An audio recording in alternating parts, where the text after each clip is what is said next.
Dhanik Bharat educational institutions inter IIT JEE NEET admission open. Kurnool జిల్లా ఆత్మకూరులో YCP ఆఫీస్పై Telugu Desam party నేతల దాడిని తీవ్రంగా ఖండిస్తున్నామని శ్రీశైలం మాజీ ఎమ్మెల్యే శిల్పా చక్రపాణి అన్నారు. ఎమ్మెల్యే బుడ్డా రాజశేఖర్ రెడ్డి నోరు అదుపులో పెట్టుకోవాలని, నీవు బూతులు మాట్లాడడం మొదలు పెట్టాకే నేను మాట్లాడడం మొదలు పెట్టానన్నారు. అయితే ఆఫీసులో ఎవరూ లేనప్పుడు దాడి చేయడాన్ని దాడి అంటారా అని ప్రశ్నించారు. నీకు దమ్ముంటే నాపై దాడి చేయాలన్నారు మాజీ ఎమ్మెల్యే శిల్ప. ఇక ఇదే అంశంపై మరింత సమాచారం మా యూటీవీ ప్రతినిధి ధరణి కిషోర్ లైవ్ లో అందిస్తారు. వర్గంలో మాటల తూటాలు పేలుతున్నాయి. ఎమ్మెల్యే మాజీ ఎమ్మెల్యే మధ్యన మాటల తీవ్రత పెరిగితే అసలు ఈ యొక్క మాటల యుద్ధం జరగడానికి కారణాలు ఏంటనేది మనతో అడిగి తెలుసుకుందాం. శిల్పా చక్రపాణి రెడ్డి గారు ఉన్నారు. సార్ చెప్పండి, అసలు ఈ యొక్క మాటల యుద్ధాలు ఏంటి, అసలు ఆ పదాల ప్రయోగాలు ఏంటి, ఎందుకు శ్రీశైలం నియోజకవర్గం ఇంత హాట్ టాపిక్గా మారింది? కాదు, అడిగే క్వశ్చన్లోనే నువ్వు ఎట్లందంటే మాటల యుద్ధం కాదు, అవి బజారోళ్ళు తిట్టుకునే తిట్లు, అవి దాన్ని పూర్తి చిల్లరోళ్ళు మాట్లాడుకునే మాటలు. ఒక ఎమ్మెల్యేగా ఉండి సభ్యత మర్చిపోయి ఏం మాట్లాడాలి, ప్రజల దగ్గర మనం ఎంత చిత్కరించుకుంటారు రాజకీయంలో ఉండేటప్పుడు అనే విషయాన్ని గుర్తించుకోకుండా అడ్డగోలుగా ఎక్కడ చూసినా దానికి అలవాటు. ఎందుకంటే మొదటి నుంచి కూడా ఈ కుటుంబంలో ఇతనికి కొంత పొగురు ఎక్కువ, తలబిరుసు ఎక్కువ, ఏదో పెద్ద మైసూర్ మహారాజు కొడుకుని అనుకుంటుంటాడు ఈయన. నేను ఆయన లెక్క ఫీల్ అయిపోయి మైసూర్ మహారాజు కొడుకునని చెప్పి ఆ నా కొడుకులు, ఈ నా కొడుకులు, వానికి పుట్టిన మందికి పుట్టిన నా కొడుకులు, ఇది సహజమైనటువంటి డైలీ వచ్చే మాటలు అవి. దాన్ని కాసేపు పెడితే మనం దాన్ని ఇంకో చిల్లరగా భావించాలి. మామూలుగా కూడా ఒక రాజకీయ నాయకునిగా మనం ఉచ్చరించకూడదు అతన్ని. కాబట్టి ఇటువంటి మాటలతో నేను ఎందుకు వస్తూ ఉంది, ఏవైనా నేను చేసినటువంటి మా ప్రభుత్వ హయాంలో నేను చేసినటువంటి పథకాలు అతనికి ఒక అలవాటు ఉంది.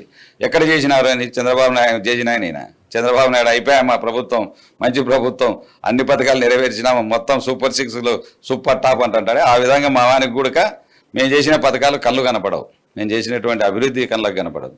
దానిలో భాగంగా మాట్లాడేటప్పుడు నువ్వు అభివృద్ధి చేయలేదనేది ఒక ఎత్తు అయితే, నా కొడుకు ఆడ అభివృద్ధి చేసినాడు, నా కొడుకు అభివృద్ధి చేయకపోయినా ఈరోజు అభివృద్ధి చేసిన ఆయన సొట్టకూతలు కూర్చాడు, ఇట్లాంటి ధోరణి మాటలు మాట్లాడడం వల్ల ఇలాంటి మా ఇద్దరి మధ్యన వ్యత్యాసాలు కనపడతా ఉన్నాయి. ఎందుకంటే ఆయన ఒక 10 సార్లు తిట్టినప్పుడు నేను ఒకసారి కూడా తిట్టి చేతగాని వాడంటాను నన్ను కూడా.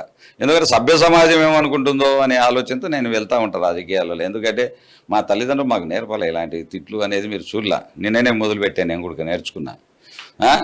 అయితే మీరు అంటున్నారు అతను ప్రారంభించాడు, నేను కౌంటర్ ఇస్తున్నాను అంటున్నారు. అయితే అతను అంటే ఎమ్మెల్యే బుడ్డా రాజశేఖర రెడ్డి మాట్లాడుతూ చిల్లరోళ్లకు చిల్లరగానే సమాధానం చెప్పాలి, అట్లా చెప్పకపోతే అర్థం కాదు, అతను అభివృద్ధి చేయలేదు, మేము చేసిన అభివృద్ధిని చెప్పుకుంటున్నాడు అన్నది అతను చేస్తున్న విమర్శ. అసలు శ్రీశైలం నియోజకవర్గంలో అభివృద్ధి అన్నది ఏ స్థాయిలో ఉంది, జరుగుతుంది అసలు అభివృద్ధి? శ్రీశైలంలో నేను ఒకటే చెప్తా, మీ అందరికీ తెలుసు 60 సంవత్సరాల చరిత్ర సున్నిపేట గ్రామాంది. 60 సంవత్సరాల చరిత్రలో వాళ్ళ నాన్న దాదాపుగా 3 సార్లు ఎమ్మెల్యేగా అన్నాడు, వాళ్ళ అన్న 2 సార్లు ఒకసారి ఎమ్మెల్యేగా అన్నాడు, ఇతను 2 సార్లు ఎమ్మెల్యేగా నడుస్తూ ఉన్నాడు. అంతకుముందు ఒకసారి, ఇప్పుడు ఒకసారి. ఇన్ని 6 సార్లు ఆ కుటుంబం అక్కడ చేసింది. తర్వాత ప్రతాప్ రెడ్డి గారు 3 సార్లు చేశాడు. మళ్ళీ నువ్వు అభివృద్ధి చేసింటే మళ్ళీ ఇప్పుడు నిన్న 10 కోట్లు పెట్టి రోడ్లు వేసినా అని నువ్వే చెప్పుకుంటున్నావు. నువ్వు చేసిన అభివృద్ధి మళ్ళీ ఎక్కడ పోయింది అని అడుగుతా ఉన్నా. నేను అభివృద్ధి చేయలేదంటున్నావు, నన్ను అభివృద్ధి చేయలేదని అడుగుతున్నాను, నువ్వేమో అభివృద్ధి చేసినామని అడుగుతా ఉన్నావు. నేను ఒకటే సమాధానం చెప్తా ఉన్నా, కళ్ళకు కనపడలేదా అనేది ఒకటి క్వశ్చన్ నాకు. నేను వచ్చిన తర్వాత గ్రామ పంచాయతీగా 60 సంవత్సరాల నుంచి కానటువంటి గ్రామ పంచాయతీ మీరు ఇద్దరు 2 కుటుంబాలు కూడా ఆడుకున్నారు సున్నిపేటను. ఎంతసేపున ఎలక్షన్లలో జీవోలు తీసుకురావడం, జీవోలలో వాళ్ళకు ప్రజలను మభ్యపెట్టడం, ఓట్లు వేయించుకోవడం పరిపాటి. నేను ఆ విధంగా కాకుండా నేను పూర్తి స్థాయిలో న్యాయం చేయాలనే ఉద్దేశంతో నేను ఆ గ్రామాన్ని ఏ విధంగా పర్మనెంట్ చేయాలి. పాపం 60 ప్రాజెక్టు కట్టే టైం నుంచి కూడా చాలామంది అసూలు బాసినారు, చాలామంది మిగిలినటువంటి వారు కొద్దిగా గొప్ప ఉన్నారు, దాంట్లో కూలీలకు పనిచేసినటువంటి వాళ్ళు ఉన్నారు. ఆ రోజుల్లో 6,000 ఇల్లు కడితే అవి శిథిలావస్థకు చేరి ఈరోజు నిలువ నీడలేని పరిస్థితి ఈరోజు దాపురించింది. కాబట్టి దాన్ని ఏ విధంగా చేయాలనే ఉద్దేశంతో నేను ఎలక్షన్లో కూడా ప్రామిస్ చేశాను, నేను వస్తే పంచాయతీ చేసే బాధ్యత తీసుకుంటాను, పంచాయతీ చేస్తానని చెప్పడం. నేను అసెంబ్లీలో సీఎం గారితో ప్రస్తావిస్తే సీఎం గారు కూడా ఒరే నాకు తెలియదు ఇంతవరకు అట్లాంటి గ్రామాలు కూడా కన్నా పంచాయతీ కాకుండా మున్సిపాలిటీ కాకుండా అని చెప్పి ఆయన వెంటనే ఆర్డర్ చేసి అధికారులను పిలిపించి చెప్పడం. దాని తర్వాత నేను పంచాయతీగా పార్టీ జీవో తీసుకొచ్చి పంచాయతీ చేయడం. అదేవిధంగా అది కూడా 2023 క్యాబినెట్లో కూడా పెట్టి అప్రూవల్ చేయించి జీవో కూడా ఇప్పించడం జరిగింది. అది ఒక డెవలప్మెంట్ అభివృద్ధి కాదా అనేది నేను అడుగుతా అంటే ఉన్నా. మీరు చెప్తున్నారు బాగానే ఉంది. అయితే బుడ్డా రాజశేఖర్ చెప్తున్నాడు 21 జీవోను నేను ఒక బ్రహ్మాస్త్రాన్ని వాడతాను, 21 జీవోను ఇచ్చేసానని చెప్పి చక్రపాణి రెడ్డి చెప్పి ఫెయిల్ అయ్యాడు అన్నది అతను చేస్తున్న ప్రధాన ఆరోపణ. అది నా టైంలో కాదు వచ్చినాయి. 21 జీవో వచ్చినాయి. ఏరాస్ ప్రతాప్ రెడ్డి ఎమ్మెల్యే అనే టైంలో 21 జీవో రాజశేఖర రెడ్డి గారు హయాంలో ఇచ్చారు. అది దానిలో కొన్ని చిన్న తప్పులు ఉన్నాయి. ఇది మళ్ళీ అదే జీవోని తీసుకొస్తే వీళ్ళు చాలా మందికి మళ్ళా రెగ్యులరైజేషన్ చేయడానికి కష్టం అవుతుంది అనే ఉద్దేశంతో ఆ రోజు ఉన్నటువంటి కలెక్టర్ గారు, జాయింట్ కలెక్టర్ గారు మాట్లాడుకొని ఈ జీవోను రద్దు చేసి మనం కొత్త జీవోని తీసుకొచ్చి దాన్ని పూర్తి స్థాయిలో న్యాయం చేయాలి వీళ్ళకు ప్రజలకు అని చెప్పి ఆ రోజు 40 జీవో తీసుకొచ్చి ఈ రకంగా ఆ రోజు హై పవర్ కమిటీ మీటింగ్ పెట్టాం. నేను చెప్పడం కాదు, పక్కన పెట్టి నేను చేసేది కాదు, ఇది ఒకరి చేసి అయ్యే పని కాదు. రెవెన్యూ వాళ్ళని తీసుకొచ్చాం, అదేవిధంగా ఫారెస్ట్ వాళ్ళని తీసుకొచ్చాం, ప్రిన్సిపల్ సెక్రటరీస్, అదేవిధంగా ఎండోమెంట్స్ వాళ్ళని కూడా తీసుకొచ్చి అందరినీ తీసుకొచ్చి ఫారెస్ట్, రెవెన్యూ, ఇరిగేషన్ శాఖకు సంబంధించిన వాళ్ళను ప్లస్ మంత్రులను కూర్చోబెట్టి హై పవర్ కమిటీ మీటింగ్ పెట్టి దాంట్లో అందరూ ఒకటే మాట పైన సంతకాలు చేసుకోవడం జరిగింది. దాన్ని ఏ విధంగా నువ్వు 21 జీవో కరెక్ట్ కాదని నేను ఎట్లా చెప్పగలుగుతా? చెప్పాల్సింది అధికారులు. కాబట్టి ఆ విధంగా తీసుకొచ్చాం. ఈరోజు దానిలో భాగంగానే చిన్నగా చెప్తాను, నేను పంచాయతీ చేశానా లేదా అనే దానికి మనకు రేపొద్దున మన వాళ్ళకు సంక్షేమ పథకాలు అందాలి ప్రజలకు అంటే ఖచ్చితంగా దాన్ని పంచాయతీ చేయాలి. తర్వాత సచివాలయాలు రావాలంటే పంచాయతీ అయితేనే సచివాలయాలు వస్తాయి. కాబట్టి సచివాలయాలు 4 సచివాలయాలు తీసుకొచ్చి 72 మంది వాలంటీర్లను తీసుకొచ్చి 52 మంది సచివాలయ ఉద్యోగులను తీసుకొచ్చి కనపడతా ఉన్నాయి. కళ్ళకు 4 సచివాలయాలు కట్టించా. దేవస్థానం పరిధిలో పర్మిషన్ కూడా ఇయ్యారు. అలాంటి చోట కూడా ఒక సచివాలయం కట్టా. అలాంటివి తీసుకొచ్చాము. 6 ట్యాంకులు వాటర్ ట్యాంక్ జగన్మోహన్ రెడ్డి గారికి అసెంబ్లీలో నేను మాట్లాడితే మాకు గంగమ్మ తల్లి మా పక్కన నెత్తి మీద పోతా ఉంది, మాకు చూస్తే తాగడానికి నీళ్లు లేవు మహానుభావ అంటే ఆ మహానుభావుడు ఆ రోజు ఎంత డబ్బులు అవసరమో అంత ఇవ్వండి అని చెప్పి ఆ రోజు 7 కోట్లు మళ్ళీ ఒక 7 కోట్లు 14 కోట్ల డబ్బులు ఆయన ఇస్తే ఆ డబ్బును తీసుకుపోయి కొన్ని పవర్ స్టేజెస్ పెంచి నీళ్లు అందించాలనే ఉద్దేశంతో 6 ట్యాంకులు కట్టాము. ఉన్నటువంటి ఆ ఊరికి మొత్తం 8-9 ట్యాంకులు అయితే గతంలో ఒకటే ట్యాంక్ ఉండేది. ఎమ్మెల్సీ అప్పుడు నేను ఒకటి తయారు చేశాను, మధ్యన ఏదో ఒకటి, అంటే మొత్తం 9 ట్యాంకులు ఆ ఊర్లో ఈరోజు పనిచేస్తూ ఉన్నాయి. ఆ విధంగా నేను తీసుకొచ్చి పైప్ లైన్లు వేసి నానా రకంగా ఆడ డెవలప్మెంట్ చేస్తే కళ్ళకు కనపడలేదా? లేని నోటికి ఏదో ఇస్తే అబద్ధం, అది అబద్ధం అని చెప్పు, నువ్వు ట్యాంకులు కట్టలేదని చెప్పు, దాన్ని మాట్లాడతాం, దాని గురించి చర్చ కూర్చున్నాం. నువ్వు లేదు సచివాలయాలు తీసుకురాలేదు అబద్ధం ఆడుతున్నావు అని చెప్పు, దాని గురించి మాట్లాడదాం. అట్లా కాకుండా ఈ నా కొడుకు తెచ్చినాడంట ఇదేంట అదేంట నానా దుర్భాషలు ఆడుతూ మాట్లాడు ఒక వ్యక్తిని, సమానమైన వ్యక్తిని మాట్లాడితే ప్రజలు హర్షించాలనే విషయాన్ని తెలుసుకోవాల్సిన అవసరం ఉంది. అయితే మీరు కూడా కొన్ని వ్యాఖ్యలు చేశారు, తాగుబోతూ అధికారుల మీద దాడి చేస్తాడు, రకరకాల వ్యాఖ్యలు చేస్తూ వచ్చారు. ఇవన్నీ కూడా ఒకరికొకరు పరస్పరం తిట్టుకోవడం, అరుచుకోవడం అనేది ప్రజల్లో చులకన భావం రాదంటారా? కాదు, నిన్నే అడుగుతా ఉన్నా, నువ్వు 10 తిట్లు తిట్టినప్పుడు నేను మాట్లాడడం తప్పుందా అని అడుగుతా ఉన్నా. నువ్వు సున్నిపేటలో కలెక్టర్ ఎదురుగా ఒక జడ్జి, డిస్ట్రిక్ట్ జడ్జి ఆమె మేజిస్ట్రేట్, ఆ మేజిస్ట్రేట్ ముందర నువ్వు మంది కుట్టి నా కొడుకు లేకపోతే ఓను కుట్టి ఓను ముద్దలాడతాడు అని చెప్పి మాట్లాడుతూ ఉంటే సుమోటో కేసు పెట్టాలి. ఇప్పుడు ముందు కలెక్టర్ గారిని మేము ప్రశ్నిస్తూ ఉన్నాం, కలెక్టర్ పెడతారా లేదా, అవసరమైతే మేము నంద్యాల జిల్లా వాసులు అందరం ఏకమై కేసులు పెట్టాలని వదిలిపెట్టాం. ఇలా చేస్తా కూర్చుంటే నువ్వు అది మాట్లాడినా బాగానే, నేను అప్పటికి రిప్లై ఇవ్వలేదు. మళ్ళీ మహానాడులో 29వ తారీఖు 30వ తారీఖున మళ్ళీ నా కొడుకు నేను క్షమన్నామని స్టేట్మెంట్ ఇచ్చి తిట్టించినాను. నా కొడుకు ఈరోజు కూడా స్టేట్మెంట్ ఇవ్వలేదు. మళ్ళీ మొదలుపెట్టి మళ్ళీ నన్ను నా కొడుకును ఇష్టం వచ్చినట్టు తిడితే చక్రపాణి రెడ్డి కానీ కోపం రాదా?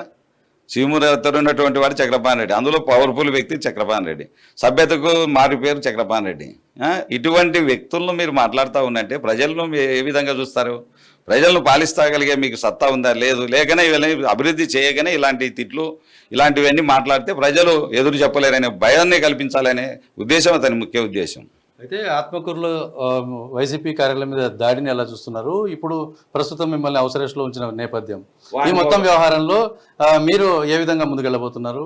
ఈ 2 ఏళ్ల పాలన దాని మీద కూడా ఏం మాట్లాడతారు? వాని మొగల్లో దాడి చేసేటప్పుడు నేను కూర్చునే రమ్మను దాడి చేయ, వాని మొగల్లో దాడి ఎవరు లేనప్పుడు 4 రాళ్ళు వేయడం దాడి అంటారా? దాన్ని వాడి చేతగా నా కొడుకు, వాడి చేతనైతే నా మీద దాడి చేయమను దమ్ముంటే రమ్మను, దాన్ని సత్తా ఏందో చూపించా, నా సత్తా ఏందో దా, నీకు నాకేందో సవాల్ దీనికి. ఆ విధంగా రావాలి కానీ ఏదో పోయి అల్లరి ముక్కలు పంపించి తాపి 4 రాళ్ళు వేసి ఎవడైనా ఆర్ది కూడా కేసి వచ్చాది, మొగళ్ళతో పని కుడకలే ఇటాడి చిల్ల చేసలు చేయడానికి. చేత దమ్ముంటైనా చక్రపాణి రెడ్డి మీద రాదా? నువ్వేం దాడి చేస్తావు చెప్పిరా, నేనన్నా చెప్పేస్తా. ఆ విధంగా ఉండాలి. కానీ ప్రతి సమాజంలో ఏమనుకుంటారు, నువ్వు నన్ను అడుగుతున్నావు, మళ్ళీ అడగకూడదు నన్ను. ఎందుకంటే మాట్లాడింది అది, నేను ప్రతి జవాబు ఇచ్చింది నేను. అది ఇచ్చిన దానికి కౌంటర్ ఇచ్చా తప్ప నేను ఎక్కడ అట్లాంటి తిట్లు మాట్లాడిన సందర్భాలు ఎక్కడైనా 1-2 చూపించండి. అతని ఊపిరి తిరగకపోతే ఉంటాడు, వేరే వాళ్ళ దగ్గర నా దగ్గర తెలిసిన వాళ్ళ దగ్గర మాట్లాడుతున్నాడు, ఎక్కువ మాట్లాడుతున్నాడు అనేది. వాళ్ళ దగ్గర ప్రూఫ్ చేయమంటే దొరకడు, మళ్ళా ప్రూఫ్ చేయమంటే మాట్లాడనికిలే. ఈరోజు అంత బండబూతులు తిట్టలేదని ఎవరైనా నువ్వు మాట్లాడినాక నువ్వు చెప్పిన దానిలోకే తిట్లు సమాధానం చెప్పిన తిట్టు అంటే దీనికి అర్థం ఏంటరా అని అడిగిన. ఒరే మందికి పుట్టిన నా కొడుకు అంటే నువ్వేంటి నా కొడుకు పుట్టినావురా అనే. చిల్లర నా కొడుకు అంటే నువ్వు చిల్లరని నేను చిల్లరని అని అడిగిన.